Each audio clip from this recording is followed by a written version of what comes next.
जय हिंद भाइयों। स्वागत है आप सभी का आपके अपने YouTube चैनल सरकारी भारत में। मेरे भाई, रीजनिंग की आपकी क्लासेस चल रही हैं। हमने पिछली क्लास तक अपने जो हमारी नया चैप्टर शुरू हुआ है कोडिंग डिकोडिंग, उसके अंदर हमने अपने 3 टाइप, जो उसमें से टोटल 7 प्रकार के क्वेश्चन बनते हैं लेटर कोडिंग के अंदर, उसमें से हमने 3 प्रकार के क्वेश्चंस कर लिए थे। जिसमें से एक तो था फॉरवर्ड कोडिंग, नंबर 2 था रिवर्स कोडिंग, नंबर 3 था क्रॉस कोडिंग। तो मेरे भाई, पिछली क्लास तक हमने 6 क्वेश्चन उस पर कर लिए थे।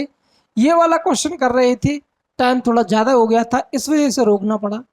अब यहाँ पर मैं इस क्वेश्चन को देखता हूँ, जैसा हमने कल अपनी अप्रोच लगाई थी कि हमें यहाँ पर क्या करना है, इनकी प्लेस की वैल्यू रख देनी है। प्लेस की वैल्यू रखते ही हमको यहाँ पर पता चल जाता है कि हमें यहाँ पर कौन सी कोडिंग करनी है और कौन सी कोडिंग के तहत किस कूट में इस शब्द को इस दूसरे शब्द में परिवर्तित किया गया है, और उसी कूट के अनुसार हम अपना जो हमें क्वेश्चन दिया होता है उसका आंसर निकाल लेते हैं। अगर मेरे भाई यहाँ पर मैं इसकी करके देखूं तो यहाँ पर डी मेरा होता है 4 पर, ए होता है 1 पर, एन होता है 14 पर, सी होता है 3 पर, ई होता है 5 पर, और आर होता है मेरा 18 पर। ऐसे ही मैं इसको कोड करूँगा। ये मैंने आपको कैसे सॉल्व करते हैं तीनों प्रकार के क्वेश्चन कल मैंने आपको बता दिए थे। तो कल की क्लास जो भी लोग आज नया देख रहे हैं वो कल की क्लास ज़रूर देख लें, जिससे आपको कोडिंग डिकोडिंग एक छोटा सा खेल लगेगा। क्योंकि पिछली क्लास में मैंने सारे के सारे कॉन्सेप्ट क्लियर कर दिए हैं। अगर उस क्लास को लेने के बाद आप इस क्लास को लोगे तो आपको कोडिंग डिकोडिंग एक बच्चों का खेल लगेगा। आपके सामने क्वेश्चन कोई मायने नहीं रखेंगे, आप सिर्फ क्वेश्चन देखोगे और बिना पेन और कॉपी को छुए आप अपना आंसर निकाल देंगे। तो हम अपनी उसी अप्रोच के हिसाब से इसको करते हैं। D4, G7, E5, P16, S19, F6। मेरे भाई, मैंने आपको बताया था पिछली क्लास में कि हम पहले चेक करते हैं अपनी फॉरवर्ड कोडिंग। फॉरवर्ड कोडिंग नहीं होती है तो रिवर्स कोडिंग चेक करते हैं, रिवर्स कोडिंग नहीं होती है तो क्रॉस कोडिंग चेक करते हैं। मेरे भाई, यहाँ पर अगर मैं फॉरवर्ड कोडिंग चेक करने की कोशिश करूँ तो मेरा पहला लेटर पहले में और दूसरा लेटर दूसरे में, तीसरा लेटर तीसरे में कन्वर्ट होना चाहिए। लेकिन यहाँ पर डी को डी ही लिखा गया है, ए को जी यानी कि +6 किया गया है। यहाँ पर इसमें 0 चेंजमेंट है, इसमें +6 है। 14 को 5 यानी -9 किया गया है। 3 को 16 +13 किया हुआ है। मेरे भाई, यहाँ पर मुझे ऐसा कोई लॉजिक दिखाई नहीं दे रहा है जिससे मैं बोल सकूं कि ये मेरी फॉरवर्ड कोडिंग होगी। तो मेरे भाई, दूसरी कोडिंग में रिवर्स कोडिंग यहाँ से चेक करता हूँ। एक रीकैप है छोटा सा इस क्वेश्चन के माध्यम से, जिससे आप प्रीवियस क्वेश्चंस की आपकी थोड़ी नॉलेज बन जाए। रिवर्स कोडिंग में क्या करते थे, हम चेक करते थे पीछे वाले को लास्ट वाले से, उससे अगला वाला उससे आगे। तो 4 को 6 यानी कि +2 किया गया है। यहाँ पर 1 को 19 या इसका मतलब 1 को +18 किया गया है।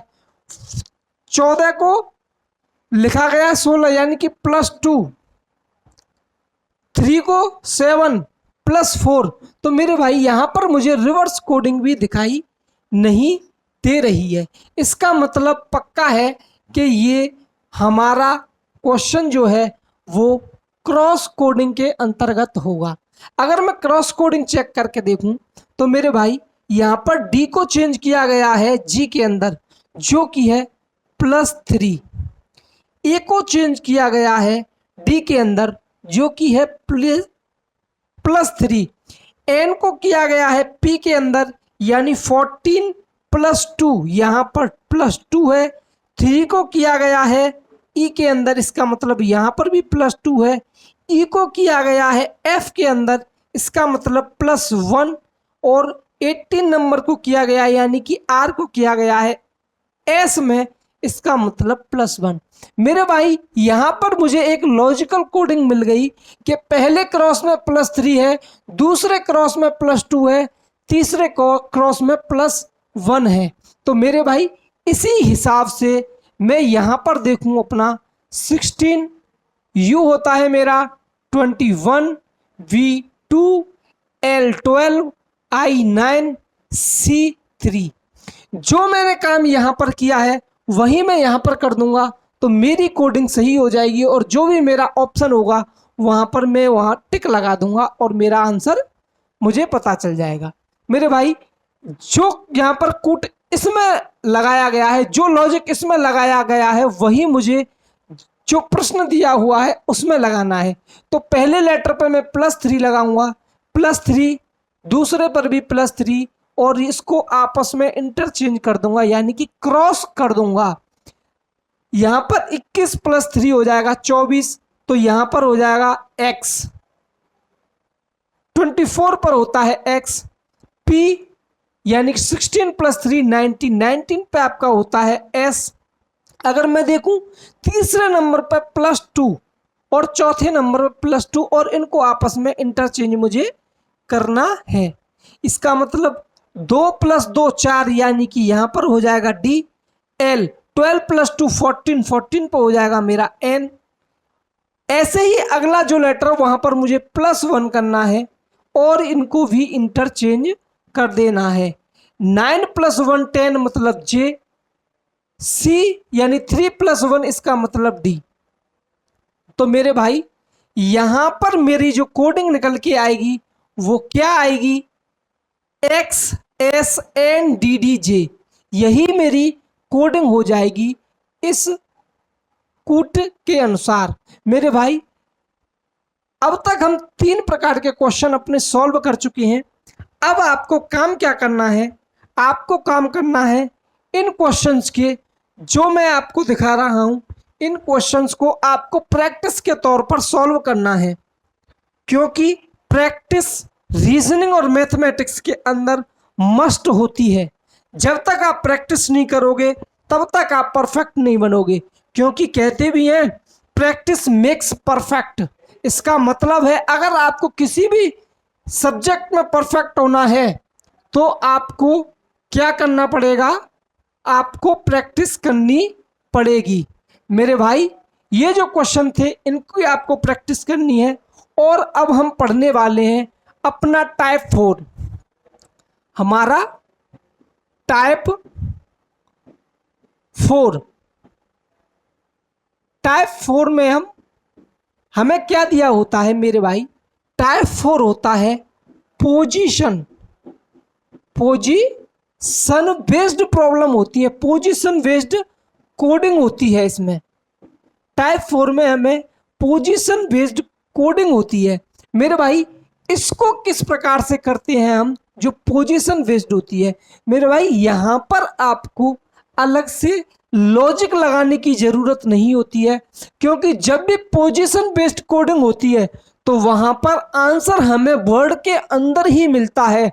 वहां पर जो मेरी पोजीशन कोडिंग होती है उसमें सिर्फ लेटर्स की पोजीशन को चेंज किया जाता है और अपना आंसर यहां पर किसी न किसी लॉजिक के आधार पर ये अपनी लेटर्स की पोजीशन चेंज करते हैं और आपको उसी के आधार पर एक प्रश्न दे देते हैं। जैसे अगर मैं बात करूं, मेरा नाम है प्रदीप,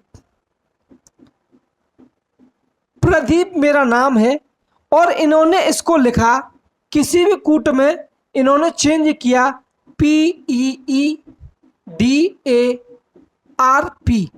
मेरे भाई, इन्होंने इस शब्द को किसी कूट में परिवर्तित करके क्या लिख दिया, PEEDARP, और ये बोल रहे हैं दीक्षित को इसी कूट में हम क्या लिखेंगे। ये बोलते हैं, प्रश्न पूछते हैं कि शब्द प्रदीप को किसी कूट के अनुसार ये लिखा जाता है, तो दीक्षित को उसी कोड के अनुसार, यानी कि उसी कूट के अनुसार, उसी कोडिंग के अनुसार क्या लिखा जाएगा। मेरे भाई, यहां पर मैं देखूं तो इन्होंने क्या किया है, अपनी इस जो शब्द दिया हुआ है इसके लेटर्स को रिवर्स करके लिख दिया है।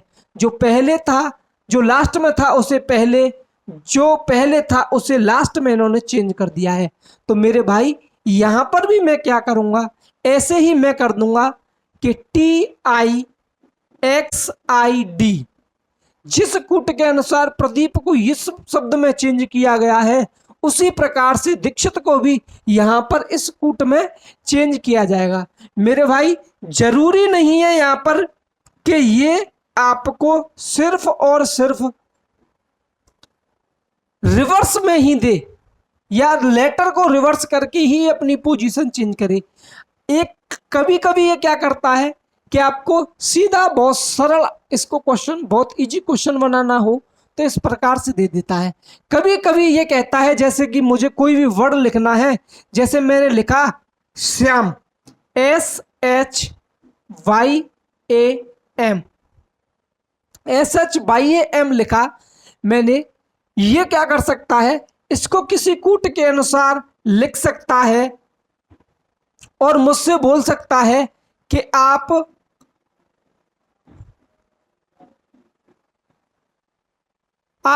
रजत को भी इसी कूट के अनुसार लिखो। जिस कूट में श्याम को परिवर्तित किया गया है उसी कूट के अनुसार आप बताइए कि रजत को क्या लिखा जाएगा। मेरे भाई यहां पर अगर आप देखेंगे तो इसने क्या किया है, दो दो का पेयर बनाया है और उसको रिवर्स कर दिया है और लास्ट वाले लेटर को जैसा कि तैसा एज इट इज लिख दिया है।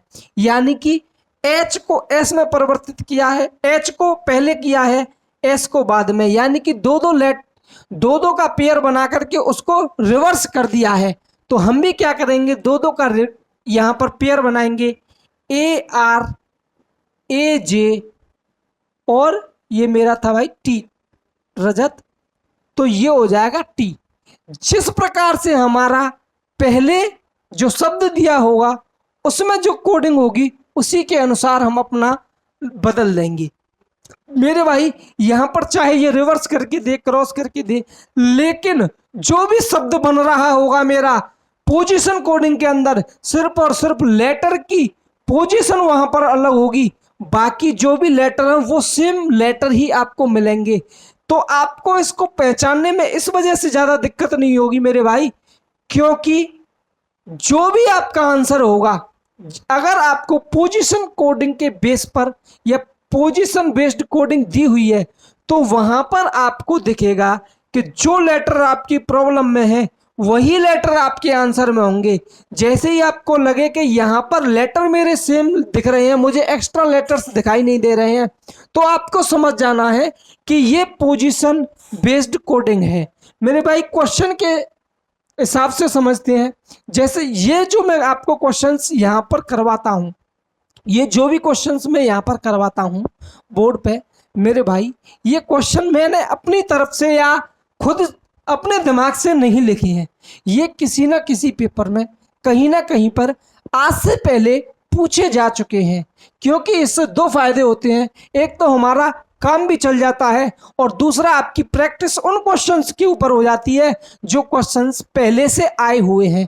तो मेरे भाई इन क्वेश्चंस को आप बहुत अच्छे से ध्यान से करें, और अगर ज्यादा भी प्रैक्टिस नहीं कर पाते हैं, आप इन्हीं क्वेश्चनों की प्रैक्टिस कर लेते हैं तो आपका पेपर में काम चल जाएगा।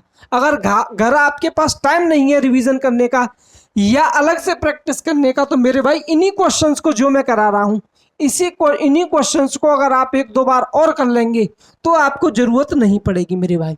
यहां पर क्वेश्चन पिछली क्लास तक 12 क्वेश्चन हो गए थे, अभी 13वें क्वेश्चन को देखते हैं क्या है, जो कि दिया हुआ है आपका टाइप 4 पर है, जो कि है हमारा पोजीशन बेस्ड कोडिंग। मेरे भाई आपको यहां पर दिख रहा होगा, यहां पर थोड़ी सी मिसप्रिंट होगा, ये है मदर्स, ये है इस जगह पर मदर्स। मेरे भाई यहां पर आपको दिख रहा होगा कि इन्होंने मदर्स को क्या किया है, मदर्स को रिवर्स ऑर्डर में लिख दिया, यानी कि रिवर्स करके लिख दिया है।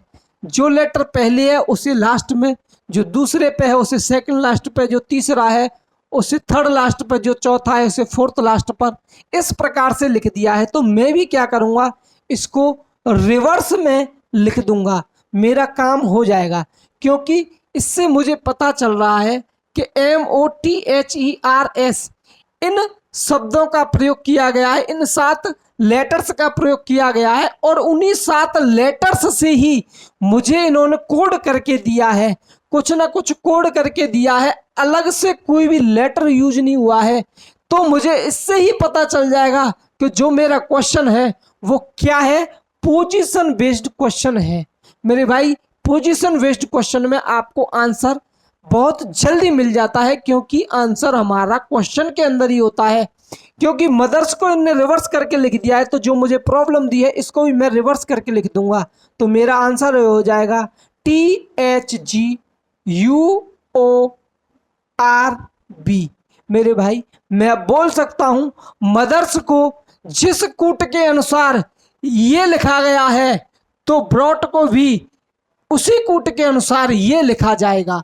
मेरे भाई आशा करता हूं आपको समझ में आ रहा होगा। अगर कोई भी दिक्कत आ रही है तो आप कमेंट बॉक्स में अपना क्वेश्चन जरूर पूछ सकते हैं। मेरे भाई अगला क्वेश्चन है आपका ह्यूमिडिटी। क्या है ह्यूमिडिटी? मेरे भाई मैंने आपको बताया था आप इसको 2 प्रकार से कर सकते हैं। आप पोजीशन बेस्ड कोडिंग को 2 प्रकार से कर सकते हैं, क्योंकि पोजीशन बेस्ड को जो आपकी प्रॉब्लम होती है उनमें इतना दिक्कत नहीं होती, क्योंकि आंसर मुझे सीधा दिखाई देता है। लेकिन जो प्रीवियस क्वेश्चंस में हम अपनी ट्रिक लगा रहे थे कि इनको लिख लेते हैं 8, यहाँ पर लिख लेते हैं U21, M13, 9, 4, 9, 20, ये हो गया 25। ठीक है, ऐसे ही मैं अगर इस पर लिखूं 21, 8, 9, 13, 9, 4, 20, 25, यहां से भी देख सकता हूं कि मेरे नंबर्स यहां पर क्या हो रहे हैं, चेंज हो रहे हैं। यानी कि मैंने क्या किया है, अगर आप इसको डायरेक्ट भी देखें या तो आप नंबर्स से भी देख लें, नंबर से भी आपको पता चल जाएगा। अगर आप यहाँ पर, ये बहुत इजी क्वेश्चन है, इसमें इतना हाथ पैर मारने की जरूरत नहीं है। अगर यहाँ से देखें आप HU, यहाँ क्या है UH, यानी कि इन्होंने क्या किया है, पेयर बना करके उसको रिवर्स कर दिया है। फिर क्या है मेरा MI को इन्होंने क्या करके लिख दिया है, IM करके लिख दिया है। DI को इन्होंने क्या किया है, ID करके लिख दिया है। तो मेरे भाई यहां पर ये क्या कर रहे हैं, 2 पेयर, 2 लेटर का पेयर बना रहे हैं और उसको रिवर्स कर दे रहे हैं। यानी कि उसकी पोजीशन 2 लेटर्स का पेयर बनाया और उनकी आपस में पोजीशन चेंज कर दी। मेरे भाई जब ये काम यहां पर कर सकते हैं तो अपना आंसर निकालने के लिए वही काम हम यहां पर कर सकते हैं। हम भी क्या करेंगे, पेयर बनाएंगे और उनकी पोजीशंस को चेंज कर देंगे। लेकिन मेरे भाई आपको क्वेश्चन के हिसाब से ही चलना है। यहां पर बहुत से बच्चे क्या करेंगे पेपर में, मेरे भाई बहुत से करते भी हैं, बताते हैं करके आके सर ऐसे कैसे गलत हो गया, हमको लगा था कि मिसप्रिंट हो गया होगा पेपर में। क्योंकि ये मिसप्रिंट नहीं होता है कि पहले 3 पेयर्स को तो इन्होंने रिवर्स में लिखा और चौथे को लिखना भूल गए। मेरे भाई रीजनिंग में आपको अपना दिमाग नहीं लगाना है कि यहाँ पर मिसप्रिंट हो गया होगा इस वजह से ये लिखना भूल गए, हम इसको सही कर देते हैं। क्योंकि आंसर क्वेश्चन में आपको जो क्वेश्चन दिया होगा ऑप्शन में ये भी दिया होगा और इसको रिवर्स करके, यानी कि यहाँ पर UHIMID भी दिया होगा, ये भी दिया होगा, ये भी दिया होगा। वहां पर आपको अपना दिमाग इसलिए नहीं लगाना है क्योंकि भाई ये रीजनिंग है, यहाँ पर मिसप्रिंट जैसी कोई चीज नहीं है। अगर आप सोचोगे कि यहाँ पर इनको पेयर बना के इन्हें रिवर्स किया है तो इस वाले में इस पर शायद मिसप्रिंट हो गई हो और आप अपने आंसर में क्या करें कि सारे के सारे पेयर्स को रिवर्स कर दें और बोल दें कि भाई उसकी तो मिसप्रिंट हो गई थी, हम तो सही कर आए। ऐसा नहीं है मेरे भाई, इनकी जो कोडिंग है वो सिर्फ यहीं तक है। इन्होंने पहले 3 पेयर बनाए हैं, उनको रिवर्स किया है और जो लास्ट वाला पेयर है उसे एज इट इज छोड़ दिया है। इसका मतलब है ये आपका दिमाग घुमाना चाहते हैं। तो आपको भी ज्यादा दिमाग न लगा करके बस जितना इनने किया है उतना ही खुद करना है। अपन को भी कुछ भी एक्स्ट्रा करने की जरूरत नहीं है, क्योंकि तुम जितना ये करेंगे उतना ही हम करेंगे। हम किसी की ज्यादा खा नहीं रहे हैं जो ज्यादा काम करेंगे। तो मेरे भाई हम भी क्या करेंगे, पहले पेयर को रिवर्स कर देंगे, ओपी, एल आई को लिख देंगे आई एल, टी आई को लिख देंगे आई टी, और सी एस को सी एस लिखने देंगे, जो कि मेरा क्या हो जाएगा, आंसर हो जाएगा। यहां पर अलग से हमें कुछ नहीं करना है, जो क्वेश्चन वो देगा वही हम यहां पर करेंगे। मेरे भाई अगर अगला क्वेश्चन यानी कि 15वां क्वेश्चन में देखूं तो यहां पर क्या है, हम यहां पर देख सकते हैं कि ये भी मेरा क्या है, पोजीशन बेस्ड कोडिंग का क्वेश्चन ही है, क्योंकि जिन लेटर्स से मेरा ये शब्द बन रहा है उन्हीं लेटर्स से मुझे कोड यानी कूट किसी भाषा में परिवर्तित करके पोजीशन चेंज करके दिया हुआ है, और इसी बेस पर जिस प्रकार से इसको किया गया है उसी प्रकार से हमें इस इलेक्ट्रॉनिक्स को भी चेंज करना है। तो मेरे भाई आप यहाँ पर देखें, आपको थोड़ा देखना है, एज्यूम करना है, एक दो लेटर देखोगे आपको समझ में आएगा, आपको पैटर्न पता चलेगा। क्यों? क्योंकि ये भी किसी इंसान ने ही बनाया है भाई। अगर यहाँ से देखो, अगर यहाँ से देखो ए, इसका मतलब ए एम है, यानी कि इसमें कुछ इंटरचेंज तो हुआ है। फिर क्या है, एफ यू एन, इसका मतलब यहां पर इन्होंने क्या किया है, पहले दो लेटर्स में इन्हें इंटरचेंज किया है पोजीशंस को, फिर अगली बार में क्या किया है, इन तीन को आपस में इंटरचेंज किया, यानी कि पहले पेयर बनाकर दो का पेयर बनाया, उसको रिवर्स लिख दिया, फिर नेक्स्ट स्टेप पे क्या किया, तीन लेटर्स को लिया, उनको रिवर्स लिख लिया। अगर आगे देखें हम, यहां लिखा हुआ है U T C A, U T C A, इसका मतलब यू टी सी ए मुझे दिखाई नहीं दे रहा है, इसका मतलब पहले ये क्या कर रहे हैं, पहले दो लेटर्स को लेकर रिवर्स कर रहे हैं, फिर तीन लेटर्स को लेकर रिवर्स कर रहे हैं, फिर चार लेटर्स को रिवर्स कर रहे हैं। और यहां पर भी आपको अपना दिमाग नहीं लगाना है, क्योंकि इन्होंने जानबूझकर लास्ट के दो जो लेटर बचे हैं उनको क्या कर दिया है, एज इट इज छोड़ दिया है, जिससे बच्चे गलती करें। वहां पर आपको ये भी आंसर देखने को मिलेगा, और इसको चेंज करके यानी कि ई आर करके भी आपको आंसर मिलेगा। तो वहां पर आपको अपना दिमाग नहीं लगाना है, और सिर्फ क्या करना है, जितना काम ये कर रहा है उतना काम ही आपको करना है, क्योंकि हमको जो ये बोलेगा वही करना है, अपनी तरफ से कुछ नहीं करना है। तो मेरे भाई यहां पर मुझे पैटर्न समझ में आ गया कि पहले क्या किया इसने, दो लेटर्स को रिवर्स में किया, फिर तीन लेटर्स को रिवर्स में किया, फिर चार लेटर्स को रिवर्स में किया, और जो लास्ट में दो लेटर रह गए तो उनको एज इट इज छोड़ दिया। तो मेरे भाई मैं भी क्या करूंगा, पहले दो लेटर्स को रिवर्स करूंगा, फिर तीन लेटर्स को रिवर्स करूंगा, फिर चार लेटर्स को रिवर्स करूंगा, और दो को जैसा का तैसा छोड़ दूंगा। तो मेरा आंसर बन जाएगा एल ई टी सी ई, फिर क्या बनेगा, आई एन ओ आर, और ये बन जाएगा सी एस। मेरे भाई जिस प्रकार से मैन्युफैक्चर को ये लिखा जाता है, हम कह सकते हैं इलेक्ट्रॉनिक्स को ये लिखा जाएगा। इतना ही है कोडिंग डिकोडिंग में। भाई यहाँ पर कोड कर रहा है, जब डिकोडिंग आएगी तो वहां पर हमें कुछ पहले से ही ऐसे करके दिया हुआ होगा, उसको हमें कोड करना होगा, और कुछ नहीं है। आपको बहुत इजी तरीके से ही ऐसे सारे क्वेश्चंस करने में मजा आएगा मेरे भाई। आप सिर्फ और सिर्फ आपको एक काम करना है, रेगुलर बेसिस पर कोडिंग डिकोडिंग है, प्लेलिस्ट बनी हुई है, पहली क्लास से लेकर के लास्ट क्लास तक देखनी है। अगर उसके बाद क्वेश्चन रह जाए तो आप कमेंट बॉक्स में जो कहना चाहें कह देना, लेकिन जब तक आप प्रीवियस क्लासों को या रेगुलर क्लासेस नहीं करोगे तब तक दिक्कत होगी। लेकिन एक बार आपने रेगुलर क्लासेस कर ली, उसके बाद आपको रीजनिंग के अंदर तो एटलीस्ट दिक्कत नहीं होगी परीक्षा के अंदर। मेरे भाई ये आपको दिया हुआ है, इनने क्या दिया हो, 16वां क्वेश्चन डिस्ट्रीब्यूशन को। ये प्रश्न देखो, मैंने डायरेक्ट प्रश्न लिए हुए हैं। वहां पर आपको कैसे पूछता है, वहां पर पूछता है कि शब्द डिस्ट्रीब्यूशन को किसी कूट के तहत या कूट के अनुसार इस शब्द में लिखा जाता है, तो आपको सब्स्टिट्यूशन को उसी कूट में क्या लिखेंगे, यानी कि वो बोलेगा डिस्ट्रीब्यूशन को किसी कूट में ये लिखा जाता है, तो आपको बताना है सब्स्टिट्यूशन को उसी कूट में क्या लिखेंगे। मेरे भाई अगर मैं यहां पर देखूं डिस्ट्रीब्यूशन, यहां पर मैं देखूं तो मुझे कुछ, भाई मुझे डायरेक्ट रिवर्स भी दिखाई नहीं दे रहा है यहां पर, क्योंकि अगर रिवर्स होता तो डी लास्ट में होता, यहां पर बी लास्ट में है। अगर मैं चेंज करके देखूं कि मेरा यहां पर पेयर्स बना रहा होगा, तो भाई पेयर भी नहीं बना रहा। 3 का पेयर बना रहा होगा, 3 का भी नहीं बना रहा। 4 का भी बना रहा होगा, 4 का भी नहीं बना रहा। 5 का देखें, 5 का भी नहीं बना रहा। 6 का देखें, अरे सर रुकिए, शायद 6 का तो बना रहा है।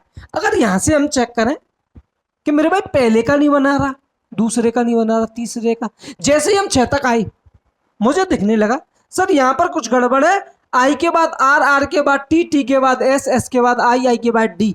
इसका मतलब I R T S I D. इसका मतलब है सर ये तो बीच में से इसने क्या किया, वर्ड को 2 पार्ट में डिवाइड कर लिया और आधे को इधर रिवर्स लिख दिया, आधे को उधर रिवर्स लिख दिया। इसी प्रकार से अगर आप क्वेश्चंस को टैकल करोगे, आपको एक एक करके 5 से 10 सेकंड लगेंगे ये काम करने में, क्योंकि मैं आपको बता रहा हूं इसलिए आप बहुत आराम से बता रहा हूं। लेकिन जब आप इन पर प्रैक्टिस कर लोगे ना, आप क्वेश्चन देखोगे, आंसर आपको खुद आंसर दिखाई देगा पेपर के अंदर, आपको क्वेश्चन के बाद सीधा आंसर दिखाई देगा, अदर ऑप्शन तो दिखाई ही नहीं देंगे जब आप इन पर प्रैक्टिस कर लोगे। मेरे भाई यहां तक देखूं मैं तो इसने क्या किया, इस डिस्ट्रीब्यूशन को 2 पार्ट में चेंज किया। पहले 6 लेटर अलग लिख लिए, दूसरे 6 लेटर अलग लिख लिए। इनको क्या किया, पहला जो हाफ है उसको रिवर्स कर दिया, दूसरे हाफ को अलग से रिवर्स कर दिया। इसका मतलब है कि यहां पर इसने क्या किया है, आधे को रिवर्स किया है, फिर दूसरे वाले को अलग से रिवर्स किया है। तो मेरे भाई मैं भी यहां पर क्या करूंगा, सेम काम करूंगा, क्योंकि मुझे जो ये वो करने को बोलेगा वही काम करना है। ये नहीं बोलेगा करने को तो मैं नहीं करूंगा, जो ये बोलेगा वही मैं करूंगा। तो मेरे भाई मुझे भी कुछ नहीं करना है, अपना आंसर लिख देना है I T S B U S N O I T U T. मेरे भाई अब मैं बोल सकता हूं कि जिस कूट के अनुसार डिस्ट्रीब्यूशन को इस शब्द में परिवर्तित किया गया है, उसी कूट के अनुसार मैंने क्या किया है, सब्स्टिट्यूशन को परिवर्तित करके इस शब्द में लिख दिया है। और यही मेरा एक ऑप्शन जरूर मिलेगा परीक्षा में जो कि सही होगा। इसी प्रकार से आपको क्वेश्चंस को टैकल करना है। मेरे भाई ये तो थी कि ये पोजीशंस को चेंज करेगा, कुछ कुछ में तो ये इतना आसान कर देता है। जैसा कि आपका 17th क्वेश्चन है, 17th क्वेश्चन को आप देखें एक बार करें और कमेंट बॉक्स में इसका आंसर देने की कोशिश करें। क्या आपको इसमें कुछ लॉजिक दिखाई दे रहा है? इसको अगर आप देखेंगे तो आपको यहां पर एक बहुत ही सिंपल लॉजिक दिखाई देगा मेरे भाई। पहले आप क्या करेंगे, पहले आप सोचेंगे कि मैं इसको देखता हूं। पहले क्या किया, इसने सी लिखा है, यानी सेकंड लास्ट लेटर को लिखा है। पहले सेकंड लास्ट लेटर को लिख लिया। सेकंड लास्ट लेटर क्या है, आर, मैंने लिख दिया। फिर क्या किया है, फिर इसने मिड वाला यानी बीच वाला लिखा है, एस, एस लिख लिया। फिर क्या किया है, एस से आगे वाला लिखा है। क्या मेरे भाई ऐसे करूंगा मैं इसको, ऐसे करूंगा? ऐसे थोड़ी है। अगर आप थोड़ा सा अगर देखें से, अगर आप मन की नजरों से देखें, क्योंकि आप इस पर पहले काम कर चुके हैं, आप पिछली क्लास यानी अल्फाबेटिकल सीरीज के अंदर थोड़ा सा झांक कर देखेंगे, आपको इसका आंसर दिखाई दे रहा होगा। क्यों मेरे भाई? क्योंकि फिजिक्स है। यहां पर इस प्रकार के क्वेश्चंस को अगर आप देखें मेरे भाई, पी को क्या लिखा जाता है, 16, एच को 8, बाई को 25, एस को 19, आई को 9, सी को 3 और एस को फिर 19। इसको देखो, 3, 8, 9, 16, 19, 19, 25। मेरे भाई अब तो आपको जरूर दिख गया होगा कि सर इसने कुछ नहीं किया है, इसने जो हमारा अल्फाबेटिकल ऑर्डर होता है उसी में इनको अरेंज कर दिया है। पहले जो आना चाहिए अल्फाबेटिकल सीरीज के अंदर उसे लिखा है, फिर उसके बाद क्या आता है उसे लिखा है, फिर ऐसे ही करके इसने क्या किया है, जो हमारा शब्द है उसको अल्फाबेटिकल सीरीज में कन्वर्ट कर दिया है। मेरे भाई यहां से अगर आपको नंबरिंग, आपने अल्फाबेटिकल सीरीज अगर पढ़ी है, जिन्होंने ये क्लास डायरेक्ट लिया, पिछले कुछ कुछ क्लासों से जुड़े हैं, तो मेरे भाई अल्फाबेटिकल सीरीज पूरा चैप्टर एक एक टाइप बहुत शॉर्ट ट्रिकों से आपको करा दिया गया है। उसके बाद लेटर सीरीज को भी बहुत अच्छे ढंग से बहुत शॉर्ट ट्रिकों के आधार पर आपको करवाया गया है। और लेटर सीरीज के बाद पेयर फॉर्मेशन को भी आपको बहुत बहुत ऐसे तरीके से कराया गया है कि आप क्वेश्चन देखोगे, आंसर खुद ब खुद आपको दिखाई देंगे। पेन और पेपर अगर आप अब तक लेते आए हैं, रीजनिंग में पेन और पेपर पे क्वेश्चन करते आए हैं, तो पेन और पेपर उठाने की आपको आवश्यकता ही नहीं पड़ेगी। अगर पिछली क्लास अगर आपने ली होती तो आप इस क्वेश्चन का आंसर अब तक कमेंट बॉक्स में दे चुके होते। मेरे भाई इस पैटर्न पर क्वेश्चन ज्यादातर हमें रेलवे के एग्जाम्स में दिखाई देते हैं। इस पैटर्न पर रेलवे के अंदर आपको क्वेश्चन दिखाई देते हैं। मेरे भाई अगर आपने अल्फाबेटिकल सीरीज की होती तो आपको सीधा दिखाई दे रहा होता कि इसने कुछ नहीं किया है, यहाँ पर जो मेरा वर्ड फिजिक्स दिया हुआ है उसको अल्फाबेटिकल सीरीज के अंदर लिख दिया, यानी अल्फाबेटिकल जो ऑर्डर होता है मेरा उसमें ही परिवर्तित कर दिया है। तो मेरे भाई यहाँ से मैं देखूं एच क्या होता है, 8 9 19 20 15 18 25। यहां से देखो सबसे पहले क्या आएगा एच, दूसरे पे क्या आएगा आई, तीसरे पे क्या आएगा ओ, चौथे पे क्या आएगा 18 आर, फिर क्या आएगा मेरा 19 पे एस, 19 के बाद क्या है यहाँ पर 20 के बाद टी, और बाई पे क्या है 25 पे क्या है बाई। यानी कि जिस प्रकार से फिजिक्स को किसी कूट में इसमें लिखा जाता है, इस शब्द में लिखा जाता है, उसी प्रकार हिस्ट्री को मैं उसी कूट में इस शब्द में परिवर्तित कर दूंगा। यही मेरा क्या होगा आंसर, 8 9 15 18 19 20 25, ये हो जाएगा मेरे भाई इसका आंसर। अगर अगले क्वेश्चन की बात करें मेरे भाई, अगर अगले क्वेश्चन की बात करें, ये मैंने क्वेश्चन आपके लिए ले लिया है क्योंकि इस प्रकार का क्वेश्चन तब बनता है जब आपकी किस्मत कुछ ज्यादा ही खराब हो। जब आपकी किस्मत कुछ ज्यादा ही खराब हो तब पोजीशन बेस्ड कोडिंग के अंदर इस प्रकार का प्रश्न बनाया जाता है जो कि बहुत टफ क्वेश्चंस के अंतर्गत आता है। लेकिन अगर आप पिछली क्लासेस कर चुके हैं तो यहां पर भी आपको तो दिक्कत नहीं होगी, बाकी बच्चों को होती है उन्हें दो। अगर आप सरकारी भारत पर रीजनिंग पढ़ रहे हैं मेरे द्वारा तो यहां पर इस क्वेश्चन में भी आपको दिक्कत नहीं होगी। इसने बोला है कि किसी कूट के अनुसार ब्रेक थ्रो को इस शब्द में कन्वर्ट किया जाता है, तो डिस्ट्रीब्यूशन को उसी कूट के अनुसार हम कैसे परिवर्तित करेंगे मेरे भाई। मेरे भाई यहां पर आपको दिखाई दे रहा होगा बी आर, कहीं पे बी आर दिखाई दे रहा है, छोड़ो अगला देखो ई ए तो मुझे यहां पर दिखाई दे रहा है। सर इसने क्या किया है, ई ए को क्या किया है रिवर्स करके लिख, सॉरी ई ए को लिख दिया है पहले। अच्छा फिर क्या किया है, इसका मतलब फिर आगे गए, ओ यू कहीं दिख रहा है, ओ यू भी दिख रहा है, ई ए भी दिख रहा है, ओ यू भी दिख रहा है, एच आर, यहां पर एच आर कहाँ है, एच आर भी दिख रहा है, फिर क्या है बी आर कहीं दिख रहा है, बी आर भी कहीं दिख रहा है। मेरे भाई इससे मुझे पता चल रहा है कि सर अगर मैं यहाँ पर इसकी पेयरिंग करने की कोशिश करूं, यानी कि एक पेयर बी आर का, एक पेयर ई ए का, एक पेयर के टी का, एक पेयर एच आर का, और एक पेयर मेरा ओ यू का, एक पेयर जी एच का। अगर मैं यहाँ पर देखूं, इनको मैंने दे दिया कि नंबरिंग दे दी, ये पहला पेयर, ये दूसरा पेयर, ये तीसरा पेयर, ये चौथा पेयर, ये पांचवा पेयर, ये छठवां पेयर। इस प्रकार का क्वेश्चन बहुत रेयर केस में देखा जाता है, लेकिन मैं आपके लिए लेके आया हूं। क्यों? क्योंकि क्या पता रेयर केस आप ही के साथ हो जाए और आप परीक्षा में इस प्रकार के। मैं नहीं चाहता कि आपका रीजनिंग में एक भी प्रश्न परीक्षा के अंदर छूटे। जितनी गलती करनी है आपको यहां पर करनी है, क्योंकि परीक्षा के अंदर कोई भी गलती की गुंजाइश आपकी नहीं होनी चाहिए, क्योंकि आपकी नौकरी से किसी को कोई फर्क नहीं पड़ेगा। फर्क पड़ेगा तो सिर्फ और सिर्फ किसको? आपके माता पिता को। बाकी कोई रिश्ता आपके काम नहीं आएगा। खुशी होगी सिर्फ आपके माता पिता को जब आपको नौकरी मिलेगी। और एक क्वेश्चन के डिफरेंस पे लाखों बच्चे ऊपर नीचे हो जाते हैं। तो मेरे भाई मैं नहीं चाहता कि आपका एक भी क्वेश्चन यहां पर छूटे।